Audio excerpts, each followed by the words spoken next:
Jean-Joseph Boileau, bonjour. Bonjour. Vous êtes universitaire, expert en géopolitique, vous avez écrit de nombreux livres et surtout vous êtes un homme qui a le goût du monde. Vous voyagez en permanence visiblement la pandémie vous a contraint à jardiner votre jardin. Non, non, non, ça faisait déjà une bonne dizaine d'années qu'on avait lancé notre propre production en Normandie dans un endroit familial. Simplement, la Covid a permis à la fois d'écrire tous les matins et d'aller jardiner et verger tous les après-midi et donc d'associer au même endroit. Alors qu'en général, c'était dissocié dans l'année.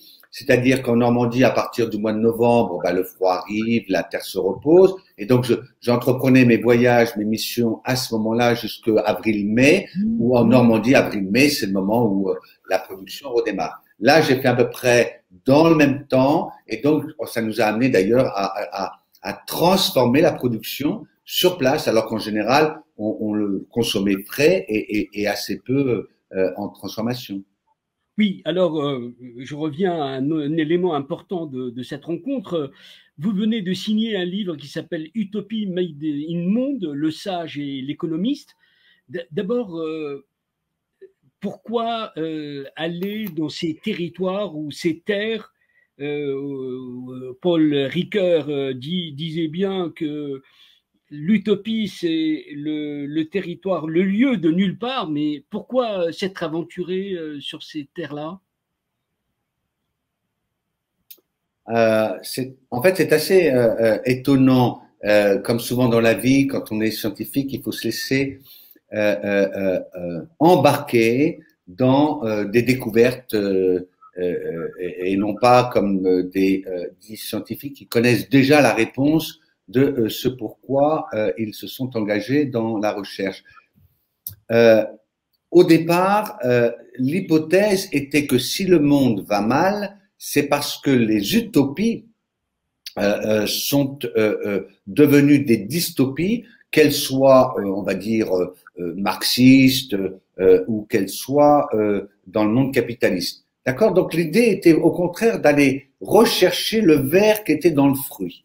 Et puis le hasard a fait que, en poursuivant cette hypothèse-là, on s'aperçoit qu'en réalité, les utopies sont précisément ce qui a tendance un peu à motiver, à énergiser la vision, le réveil du matin, le coucher du soir, de gens qui essayent d'avoir, allez, on va dire, lutter ou de transformer le monde vers un monde meilleur.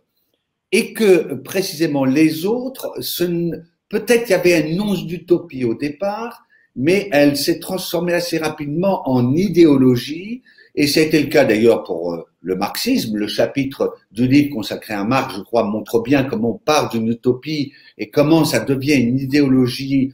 Alors au départ, une idéologie plutôt économique d'ailleurs, et ensuite comment cette dystopie communiste devient une idéologie du pouvoir. Eh bien, dans l'autre chapitre juste avant, c'est à propos de l'utopie libérale, parce que c'est bien une utopie. Hein, le libéralisme au sens politique et économique du terme, c'est une utopie. Et comment ces utopies deviennent des idéologies et deviennent au contraire fossilisées, incapables de transformation. Et donc, petit à petit, le livre est arrivé à rentrer dans le monde de l'utopie d'une autre façon que ce qui était l'hypothèse de départ, tout en découvrant les limites de ces utopies, on va dire, du XXIe siècle, qui sont précisément souvent à l'absence de sagesse, d'accord? Et donc, ce qui m'a frappé, c'est d'aller sur le terrain en Afrique, en Inde, en Chine, mais aussi en Europe et notamment en Allemagne, et de découvrir comment des utopies du XXIe siècle, ce que j'ai désigné par le terme utopie réelle,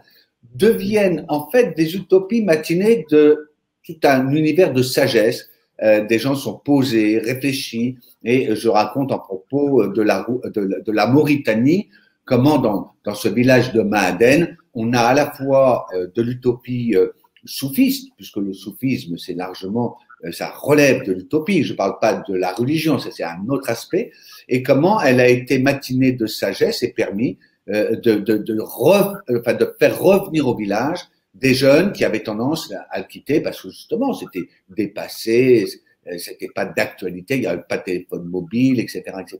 Donc c'est ça qui explique que le titre c'est Utopie Made in Monde, mais le sous-titre est absolument essentiel. C'est comment la sagesse mélangée à l'utopie permet peut-être, je dis bien peut-être, à la fois de garder une image optimiste, confiante sur l'avenir du monde malgré ces défis fantastiques, oui, et en même temps peut-être d'éviter des dystopies massives, monstrueuses, qui ont été celles du XXIe siècle, du XXe siècle, pardon.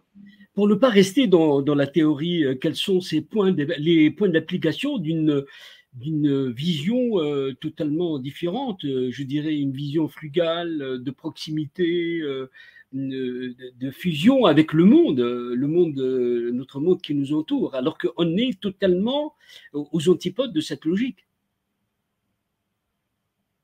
Oui, alors c'est très juste, Hichem, d'avoir remarqué cela. C'est le fameux yin-yang. Ce que vous désignez, c'est le monde tel qu'on le perçoit au niveau, on va dire, du dôme qui est au-dessus de nous, n'est-ce pas? Et c'est souvent celui auquel on se restreint. Et on est surpris de voir que dès qu'on va sur le terrain, mais il suffit d'aller autour de soi, dans sa famille, auprès de ses amis, dans son quartier, on s'aperçoit que ce monde du dôme, d'en haut, en réalité, n'est pas à lui seul la cheville ouvrière du monde vers lequel on va. Et on s'aperçoit que coexistent en réalité, donc, alors, parfois des utopies de résistance, mais dans le cadre de l'univers familial, on n'est pas dans l'utopie là. On est dans un autre registre économique, n'est-ce pas? Et que simplement on est ici dans ce que vous désignez, dans une vision où l'idéologie l'a nettement emporté, et cette idéologie, c'est celle que je discute dans la première partie du livre, c'est l'idéologie du progrès. Le progrès pour le progrès. Le cyclodrome du rasoir. Faire des rasoirs qui vont être de plus en plus rapides de façon à me libérer du temps pour faire des rasoirs de plus en plus rapides. En réalité, Michel, vous le savez mieux que moi, regardez et regardons lucidement de quoi est fait le monde et on s'aperçoit qu'il est fait aussi de comportements non économiques au sens intéressé du terme, que la frugalité est très largement présente autour de nous. Vous avez énormément de gens qui veulent vivre simplement. Et simplement, les regards sont braqués, et notamment les regards des médias, sont braqués sur un monde qui existe, bien sûr, mais qui ne peut pas résumer le monde dans lequel on est. Alors, je l'ai découvert en particulier dans le cas chinois, où l'image qu'on a de la Chine, c'est cette image du parti unique, de Xi Jinping, le grand timonier, etc. Et en réalité, il suffit d'aller revoir ses amis, d'aller même visiter des usines et de rencontrer des cadres du parti, d'aborder la discussion sous un ton tout à fait différent de celui dans lequel on est souvent enfermé. Est-ce que vous êtes pour ou contre? Est-ce que c'est bien ou c'est mal, etc. Et de voir que, vous voyez, je raconte dans le livre, à un moment donné, la rencontre avec ces deux cadres importants d'un parti, du parti dans une usine de Dali, dans le Yunnan, et de découvrir que ce qui motive ces cadres, qui sont dans le parti, bien sûr, qui ont même des postes de responsabilité, ce n'est pas cette idéologie dans laquelle, au niveau central, à Pékin, évidemment, on a pris le pouvoir et on cherche à le conserver. Donc, les choses sont pas, vous voyez, aussi simples que ça, et je pense que la posture du sage, c'est précisément celui qui va éviter de tout de suite tomber dans le jugement sur ce qu'il voit ou ce qu'on lui fait voir, puisque nous sommes, hélas, vous et moi, de plus en plus condamnés à dépendre de filtres d'information qui nous empêchent un tout petit peu, peut-être, de voir le monde tel qu'il est. Je vous garde avec moi, puisque vous êtes un homme précieux, vous avez longtemps travaillé sur les économies du monde émergent, Chine, Inde, Afrique. D'abord, aujourd'hui, ce monde des émergents est-il en déroute ou est-il en recomposition avec ce qu'on vient de vivre?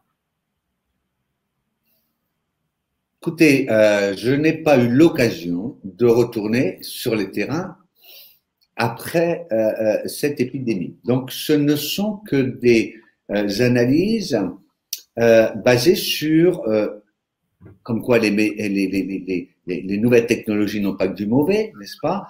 Des discussions, des vidéos que j'ai régulièrement, puisque l'univers dans lequel je vis est à la fois normand, paysan, et en même temps, je suis aux quatre coins du monde tous les matins, en Chine, je suis sur WeChat, et WeChat est un outil merveilleux, il faut le dire, beaucoup plus simple que notamment les outils des multinationales américaines qui sont de plus en plus complexes, avec de la pub, etc. Même chose avec l'Inde et notamment avec l'Afrique, bien sûr. Là, j'utilise WhatsApp, qui est quand même en train de se diffuser rapidement en Afrique. Donc, basé là-dessus, je dirais, le sentiment que j'ai, c'est qu'il y a une crise terrible, même en Chine. Même en Chine. Ce n'est pas une crise sanitaire en Chine, mais il y a une peur, une trouille, et sur le plan économique, une transformation incroyable du modèle. Ce sont des transformations silencieuses. On en parlera seulement dans 10 ans, en gros. Alors concrètement, comment vous voyez ces transformations? C'est-à-dire en quoi exactement? Parce que le modèle chinois a été, tel que je l'ai bien connu entre 1980 et en gros 2020, début de l'épidémie, a été un peu une sorte de Jeux olympiques du rattrapage vis-à-vis des puissances occidentales. Rattrapage économique et un rattrapage géopolitique. Et là, ce qu'on voit depuis maintenant le début de la pandémie, c'est un phénomène où la population chinoise, celle que vous ne voyez pas, celle dont on ne parle jamais, elle est fatiguée. Elle est fatiguée. Et donc, elle se recentre sur elle-même. Elle devient finalement paresseuse au sens positif du terme, de Paul Lafargue, hein, l'éloge de la paresse, et elle est plus du tout obsédée par le monde, contrairement à ce qu'on tend parfois à dire en disant que la Chine va envahir le monde, du tout. Alors en plus, j'ai de la famille qui vit là-bas, donc c'est plus facile aussi de se parler très très librement. On a un phénomène où l'étranger ne nous intéresse plus. Alors parfois, c'est à la limite de la très grande xénophobie, c'est vrai. Et les vacances, eh bien, 100% des Chinois ont passé 100% de leurs vacances, 100% en Chine. Ça, c'est tout à fait nouveau, car l'obsession avant, c'était au contraire d'aller en Malaisie, en Indonésie, aux États-Unis, au Canada. Vous voyez, il y avait une sorte de... Voilà. Eh bien là, l'Empire chinois, et c'était un peu une hypothèse de travail que j'avais poursuivie, l'Empire chinois est en train de... Il a construit sa muraille de Chine, d'accord? Il a construit sa muraille de Chine. Ce n'est plus la muraille de pierre qu'on connaissait contre les invasions mogholes. C'est une muraille cybernétique en particulier. C'est une muraille économique, c'est-à-dire les réseaux qui me permettent de me procurer mes matières premières. Et derrière cette muraille, la Chine est en train de vieillir à toute vitesse, il faut bien comprendre cela. Le vieillissement extrêmement rapide de la population chinoise se sent tous les jours maintenant sur le terrain. Les vieux sages chinois n'ont qu'une obsession, c'est Lao Tzu, l'éloge de la vieillesse. Vivre vieux. Alors, qu'en est-il de l'Inde, de l'Afrique, ces pays que vous suivez attentivement et aujourd'hui, comment, comparativement à ce que vous venez de dire sur la Chine, est-ce que les choses se passent, de quelle manière les choses se passent? C'est très bien, justement. On a tendance, nous, vous savez, on a mis tous les émergents dans le même panier, n'est-ce pas? Donc, le monde se divise en deux. Le monde émergent et le monde non émergent. Ben non, c'est pas comme ça. Donc, il y a, dans le cas de l'Inde, qui a été très touché sur le plan sanitaire, très, très touché. Le variant n'était pas, contrairement à ce qu'on dit, le variant indien. Car le variant indien qui est en train de circuler, au contraire, dans les pays qui avaient déjà été touchés par l'épidémie, s'avère beaucoup moins meurtrier, il se développe beaucoup plus rapidement. Mais dans le cas de l'Inde, c'est en fait, C'est incroyable d'ailleurs cette pandémie. On ne voit, on n'anticipe jamais ce qui va se passer. C'est incroyable. Donc là, c'est le variant britannique qui, dans le cas de l'Inde, fait des ravages épouvantables parce que l'écosystème n'est pas le même. L'écosystème n'est pas le même. C'est-à-dire que dans le cas de l'Inde, il n'y a aucune filière sanitaire qui permettait de faire face aux variants anglais. Et en particulier, le manque terrible d'oxygène. Car ce variant anglais a fait beaucoup plus de morts que le nombre de morts officiels. Enfin, c'est absurde, les chiffres officiels indiens sont complètement à côté de la plaque. On estime qu'il faut multiplier par 10 le nombre de morts. D'accord? Et on est tous d'accord à peu près sur cette estimation, à la fois basée sur des enquêtes sur des échantillons et basée sur des mises en cohérence entre un taux de mortalité déclaré en Inde et des taux déclarés de mortalité dans des pays qui ont été très touchés, comme le Brésil. Il y avait un tel écart que, et comme le Brésil a beaucoup d'inconvénients, mais il a un avantage, c'est qu'il a les meilleures statistiques du monde en développement, statistiques de mortalité, les meilleures. Il y a un système d'enregistrement, et notamment sur les causes de mortalité. Il n'y a personne qui meurt au Brésil sans que ça soit enregistré précisément. Ce qui n'est pas du tout le cas de l'Inde. Quand il y a un mort en Inde, il n'est pas déclaré, ce n'est pas obligatoire, il faut le savoir. Donc l'Inde est très touchée. Elle est très touchée parce que son modèle sanitaire est en cause, mais aussi parce que son modèle de pollution, car on oublie de dire cela, la Covid, c'est un virus émergent pulmonaire qui s'attaque aux poumons, et donc dès lors que vous avez un système pulmonaire fragile d'entrée, et pas seulement parce que vous êtes vieux, ça a été le cas dans des pays comme la France, mais dans le cas de l'Inde, c'est la faiblesse liée à une pollution épouvantable dans les villes indiennes. Et c'est pas la pollution comme en Chine qui était associée au charbon seulement, c'est une pollution qui est liée à des poussières de sable, etc. Et donc, la très grande mortalité a remis en cause complètement le modèle d'émergence de l'Inde. L'Inde, post-Covid, ne va pas reprendre le train du décollage qu'elle avait vendu au reste du monde, qui était en gros un modèle d'extraversion à l'intérieur de la mondialisation. Nous, l'Inde, nous allons être le substitut à la Chine. C'était le modèle que vendait l'Inde depuis quelques années, dans en particulier des secteurs qui sont des points forts de l'Inde. Les biotech, c'est le premier producteur mondial de vaccins, et puis ce qu'on appelle tout le software, c'est l'industrie mondiale du software. Cette Inde-là, c'est fini. Et ce qu'il y a dans le livre, c'est des choses que j'avais pris en photo avant l'épidémie, et j'observe qu'ils sont en ce moment, au contraire, en phase d'accélération. En particulier, vous avez peut-être été sensible à ce modèle agricole, l'anti-révolution verte, puisque l'Inde avait été un terrain d'expérimentation de la révolution verte, avec des points positifs, mais aussi des conséquences épouvantables, et notamment des paysans qui ne pouvaient même pas se nourrir eux-mêmes. Donc on a un modèle d'agriculture naturelle qui est en train de s'accélérer du fait de la pandémie, le local, je produis, je mange ce que je produis et fournir des emplois. Donc l'Inde. Quelle est la place de l'Afrique dans tout cela maintenant, on a vu l'Inde, la Chine et l'Afrique. Et la place de l'Afrique. De ce que je perçois de mes amis au Sénégal, en Éthiopie, etc., c'est que pour l'instant, l'épidémie n'a pas atteint l'Afrique comme les autres continents, sauf l'Afrique australe, n'est-ce pas, où là, il y a eu un scénario en indienne.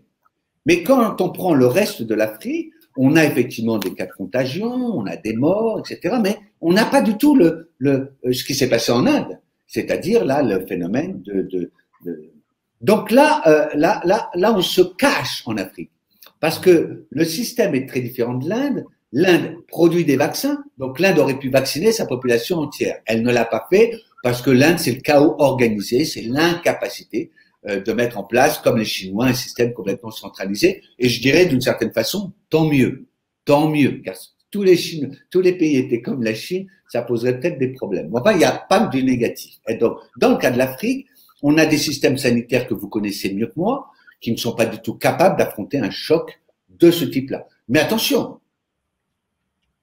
rien ne dit que le scénario indien ne va pas se produire dans cette Afrique qui, pour l'instant, n'a pas été touchée de plein fouet. C'est-à-dire, rien ne dit, il suffit de regarder comment a évolué la grippe espagnole, et si on a un schéma de pandémie de ce type-là, il est possible qu'un variant, et on ne sait pas lequel, va être tout à fait capable dans l'écosystème de l'Afrique subsaharienne, en dehors de l'Afrique australe, de provoquer une hécatombe. Oui. On le sait bien. Ce qui vient de se passer en Tunisie est d'ailleurs assez intéressant, puisque la Tunisie a connu exactement ce mécanisme-là, mais la Tunisie, c'est d'une certaine façon un pays développé. Vous êtes d'accord avec moi? Il faut arrêter de dire que la Tunisie ou le Maroc ne sont pas des pays développés. Ils ne sont peut-être pas aussi riches que les États-Unis, mais c'est des pays développés. Donc, c'est même un pays développé, d'accord? Comme la Tunisie a été, là j'ai des amis en Tunisie qui m'ont raconté, c'est abominable. Donc, j'écarte cela pour l'instant, car il y a aussi l'autre scénario, qui est que l'Afrique pourrait ne pas connaître. Elle n'a pas connu la grippe espagnole, l'Afrique. On n'en parle jamais. Oui. C'est étonnant. Donc, il faut faire attention à ça. Donc, on peut avoir, vous voyez, ces deux scénarios. Mais ce que je vois en ce moment, c'est, pour répondre à votre question, le modèle dans les têtes est complètement en train de changer. Oui, absolument. Mais écoutez, en tout cas, pour une mise en perspective et pour conclure cette rencontre, comment voyez-vous, quand on regarde là, c'est un monde brownien en pleine transformation, comment voyez-vous les tendances de ce qui va impacter nos vies, le monde? Comment voyez-vous ça? Même si je ne vous demande pas d'être un devin. Il vaut mieux pas, on se trompe tout le temps. Donc, je vais rester sage, Hichem. Oui. Je vais rester dans le ni-ni. C'est-à-dire, j'ai le sentiment que l'on ne va ni vers la société de surveillance généralisée, la société hyper technologique, qui va avoir des puces dans votre corps qui vont créer une humanité augmentée, n'est-ce pas, disent maintenant les imbéciles. Et on ne va pas non plus, évidemment, vers un monde où on va raser gratis, où le changement climatique va tout d'un coup s'arrêter, et où les pandémies liées à la chute de la biodiversité vont disparaître. Je pense qu'on va continuer, Hichem. Oui. On va continuer sur cette route du progrès, qui est une route, objectivement, enfin quand même, quand on regarde 2500 ans en arrière, il faut arrêter de nous dire qu'il n'y a pas eu fondamentalement des progrès. Mais ces progrès ne sont pas ce que les idéologues du progrès nous ont prédit. On a eu des catastrophes terribles, le nazisme, mais on a eu aussi le stalinisme, et on a eu ce capitalisme épouvantable. Les Occidentaux l'oublient. La révolution industrielle, ça a été épouvantable. Bon. Oui. Mais derrière ces essais-erreurs, en fait, eh bien, voilà, la sagesse progresse. Et je pense qu'on va vers un monde d'abord qui va rester mondialisé, car on ne pourra pas revenir en arrière, c'est évident, dans lequel par contre le local va jouer un rôle croissant, va revenir, et dans lequel on va continuer de se battre contre les fous, contre les dictateurs, contre les dystopies, avec simplement, vous voyez ce qu'il y a dans ce livre, c'est cette grande confiance. Les humains ont une capacité, et vous et moi on le voit bien, ont une capacité d'innover, d'inventer, de résister, qui fait que, voilà, je pense que faut pas être béat. L'Afrique a des défis incroyables devant elle. Mais la façon dont évolue en ce moment la situation au Sahel montre que voilà, l'expérience Barkhane n'a pas été suffisante. Aujourd'hui, les djihadistes reviennent un peu à la charge, et peut-être que les Maliens, parce que je connais pas le peuple malien, il paraît que ça n'existe pas et j'en suis persuadé, mais les Maliens, les gens qui vivent au Mali, vont trouver un équilibre institutionnel et économique. Je rappelle, je recommande particulièrement le livre que vous venez de publier, Utopie Made in Monde, Le sage et l'économiste aux éditions Odile Jacob. Je vous remercie infiniment, Jean-Joseph Boileau, et à très bientôt. Hichem, merci de votre invitation. C'est toujours un plaisir de discuter avec un autre sage.